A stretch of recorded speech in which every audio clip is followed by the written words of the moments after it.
High বন্ধুরা, আসসালামু আলাইকুম। কেমন আছেন সবাই? আশা করি সবাই অনেক ভালো আছেন। টেক ট্যালেন্ট এর পক্ষ থেকে আমি আলামিন আপনাদের সবাইকে জানাই শুভেচ্ছা এবং স্বাগতম। বন্ধুরা, ভিডিওর শুরুতে যে ফটোটি দেখেছেন এটি স্ন্যাপশিট অ্যাপ্লিকেশনের 4টি স্টেপ ব্যবহার করে ফটোটি এডিট করা হয়েছে। বন্ধুরা, ভিডিওটি মনোযোগ দিয়ে দেখলে আপনারাও স্ন্যাপশিট দিয়ে এমন সুন্দরভাবে ফটো এডিট করতে পারবেন খুব সহজেই। চলুন বন্ধুরা, দেরি না করে ভিডিওটি শুরু করা যাক। বন্ধুরা, সর্বপ্রথম আমাদের স্ন্যাপশিট অ্যাপ্লিকেশনটি ওপেন করতে হবে। Step number 1। এরপর বন্ধুরা দেখতে পাচ্ছেন প্লাস আইকন, এখানে ক্লিক করে দেব।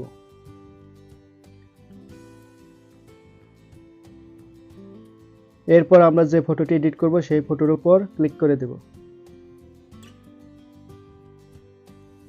এরপর দেখতে পাচ্ছেন পেন্সিল আইকন, এখানে ক্লিক করে দেব।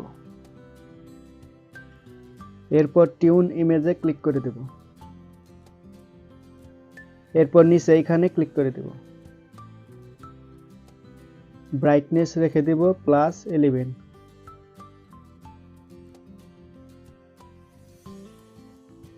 কন্ট্রাস্ট রেখে দেব -29। বন্ধুরা, এখানে যেভাবে দেখানো হচ্ছে আপনারাও ঠিক সেইভাবে সবগুলো করে নেবেন।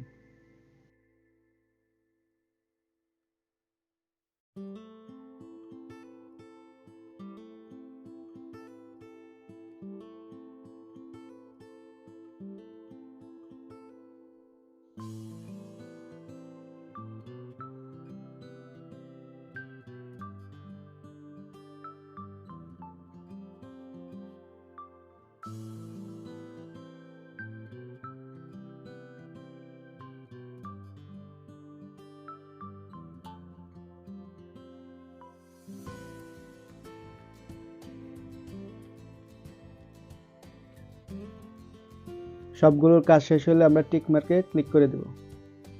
বন্ধুরা, আমাদের স্টেপ 1 এর কাজ শেষ। এখন আমরা চলে যাব স্টেপ নাম্বার 2 তে।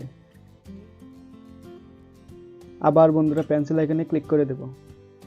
এরপর ডিটেইলসে ক্লিক করে দেব।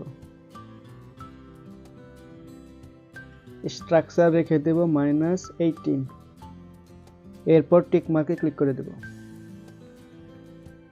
এরপর চলে যাব স্টেপ নাম্বার 3 তে। আবার পেন্সিল আইকনে ক্লিক করে দেব। এরপর কিউর বেস অপশনে ক্লিক করে দেব। নিচে এইখানে ক্লিক করে দেব। এরপর গ্রিন অপশনে ক্লিক করে দেব। এটাকে নিচের দিকে টেনে নিয়ে আসব। এরপর টিক মার্ক করে দেব। উপরে এইখানে ক্লিক করে দেব। এরপর ভিউ এডিটসে ক্লিক করে দেব। এরপর কিউর বেজে ক্লিক করে দেব। এরপর পেন্সিল আইকন দেখতে পাচ্ছেন, এখানে ক্লিক করে দেব। এরপর নিচে এইখানে ক্লিক করে দেব। এরপর কিউর বেস 0 রেখে আমরা ফটোটি ব্রাশ করে নেব।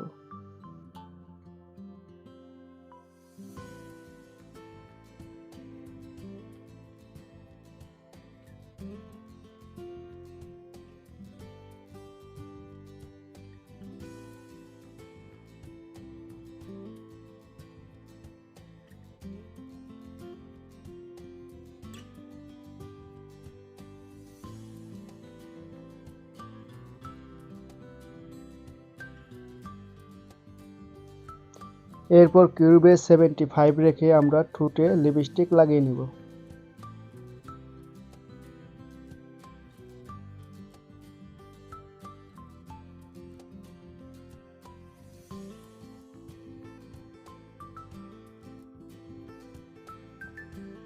এরপর টিক মার্কে ক্লিক করে দেব।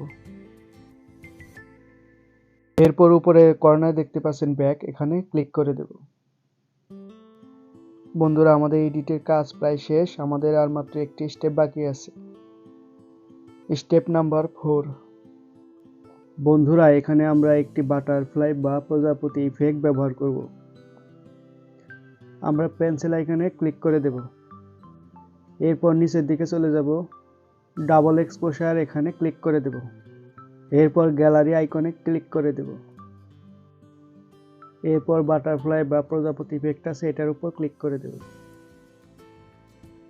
এটাকে টেনে নিয়ে পজিশন মতো বসিয়ে দেব। এরপর নিচে মাঝখানের অপশনে ক্লিক করে দেব। এরপর অ্যাডে ক্লিক করে ব্রাইটনেস হাই করে দেব। এরপর টিক মার্কে ক্লিক করে দেব। বন্ধুরা, আমাদের ফটো এডিটে কাজ শেষ। এখন এটাকে সেভ করে নেব।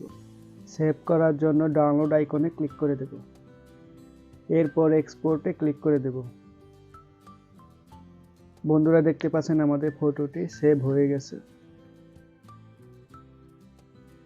বন্ধুরা, এই ছিল আজকের ভিডিওটি ভালো লাগলে অবশ্যই লাইক, কমেন্ট, শেয়ার করতে ভুলবেন না। এমন আরো নতুন নতুন ভিডিও পেতে চ্যানেলটি সাবস্ক্রাইব করে পাশেই থাকবেন। ধন্যবাদ সবাইকে। আল্লাহ হাফেজ।